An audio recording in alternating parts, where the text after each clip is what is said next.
Eu comecei a ler um livro do Drummond Lacerda que tem por título, Fora do Alcance das Crianças. E esse livro traz como uma tônica central que as coisas grandes e expressivas da nossa vida estão nos aguardando crescermos. Está esperando, é como aquele pai ou aquele avô que pegou um pouquinho do recurso todos os meses e depositou numa caderneta de poupança, para que seu filho ou seu neto, ou quem quer que seja, quando fosse maior de idade, tivesse recursos. Aqueles recursos estavam sendo preparados ao longo de anos e anos, para que aquela pessoa, aquele indivíduo, quando crescesse, quando tivesse a maior idade, ele então estivesse apto para tomar posse daquilo que foi preparado ao longo de um bom período de sua vida. Da mesma forma nós entendemos, e eu gostei muito dessa tônica do livro Fora do Alcance das Crianças. Aliás, gostaria de recomendar uma leitura rápida, mas muito boa. Eu queria falar com vocês que Deus também trabalha desta forma. Muitas coisas que gostaríamos de viver, muitas coisas que Deus preparou para nós, pois a Bíblia diz que tudo estava preparado antes da fundação do mundo. O sangue de Cristo já era reconhecido ou conhecido antes da fundação do mundo, diz 1 Pedro. Mas muitas coisas que não vivemos porque não temos maturidade. Deus está nos aguardando, crescermos e não nos tornarmos maior dos 18, dos 21, mas amadurecer a nossa mente para que possamos deixar de ser crianças e termos acesso àquilo que Deus tem a nos oferecer. A grande virtude, e é isso que eu quero, essa tônica que eu quero tomar com você, está no nosso poder de recuperação. O que vamos fazer após uma queda, além de chorar pela dor do acontecido? Como é que nós vamos nos comportar? Essa tônica de dizer a força que me mantém de pé tem por propósito mostrar alguns personagens bíblicos, pois quando nós olhamos para a Bíblia, nós vemos muitas pessoas ou muitos homens com algumas virtudes. Abraão com a sua fé, nós olhamos para Davi e olhamos sua valentia e sua adoração. Sansão, a sua força. Nós olhamos para Salomão e vemos sua sabedoria, mas todos eles tinham seus pontos fracos. Quando nós olhamos para Abraão, nós vemos o medo que ele tem ao chegar no Egito com sua bela esposa. Quando nós olhamos Davi, vemos a dificuldade que ele teve de se deparar com algo que não era para ele e acabar ultrapassando os limites. Quando nós olhamos Sansão, nós vemos no que ele se meteu. Nós vemos Salomão se casando com diversas mulheres e levando a idolatria para dentro do território de Israel. Então, baseado em Davi, Abraão, Sansão e Salomão, nós podemos identificar uma coisa que eu acho que já vale a pena observar. Nós também temos o nosso ponto fraco. Descubra qual é o seu, e isso vai te facilitar bastante nesse processo de crescimento. Aprenda que mais que um ponto fraco, existe um ambiente em que esse ponto fraco aflora com mais facilidade. Então, mais que o ponto fraco, eu já sei onde eu sou fraco. Isso é muito importante. Mas é muito importante também você saber se existe um ambiente onde isso se manifesta ou se aflora, onde essa tentação consegue ficar maior que você, ok? Isso pode acontecer, por exemplo, num bar. Isso pode acontecer, por exemplo, numa rede social. Isso pode acontecer com você na ociosidade, como pegou Davi, o tempo que os reis iam à guerra, ele estava ocioso nos corredores do palácio.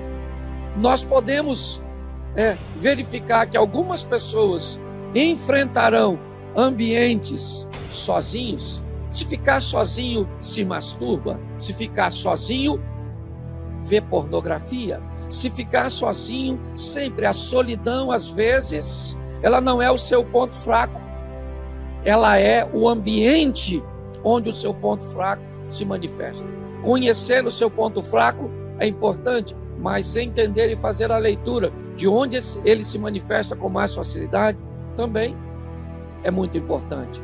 Ou seja, também tem aqueles que, se estiverem sozinhos, vão bem, mas basta se misturar com determinadas pessoas que aí as coisas começam a se complicar. Ou seja, enquanto uns são ou enfrentam o seu ambiente de dificuldade de forma solitária, outros com determinadas pessoas que não deveriam fazer parte de sua vida.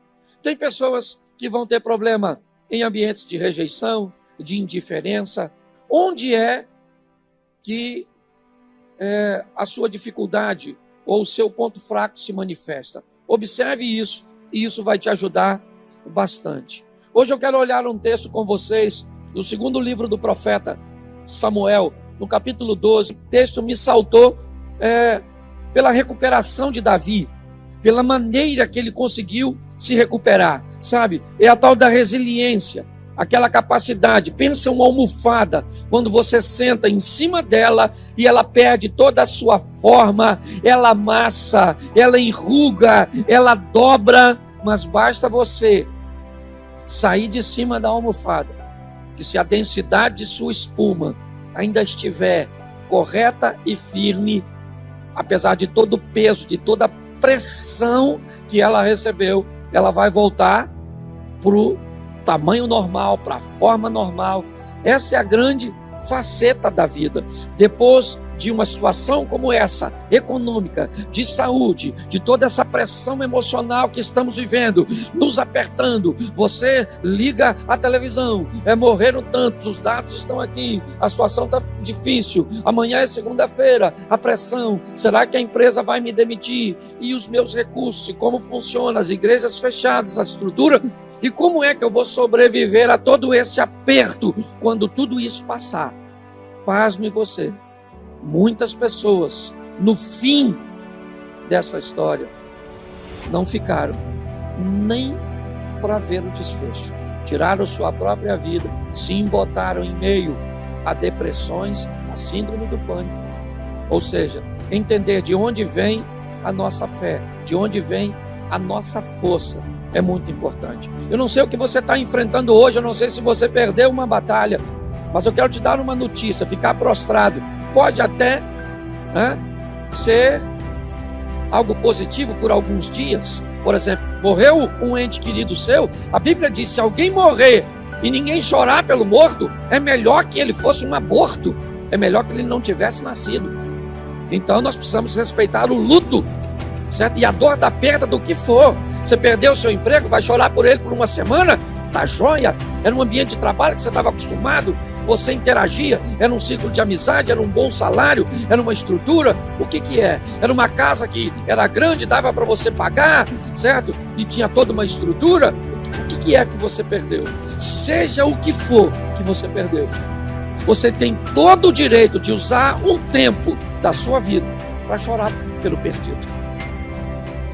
Primeiro, porque isso demonstra que há valor, que você sabe valorizar as coisas. Sejam pessoas, sejam animais, sejam objetos, ok?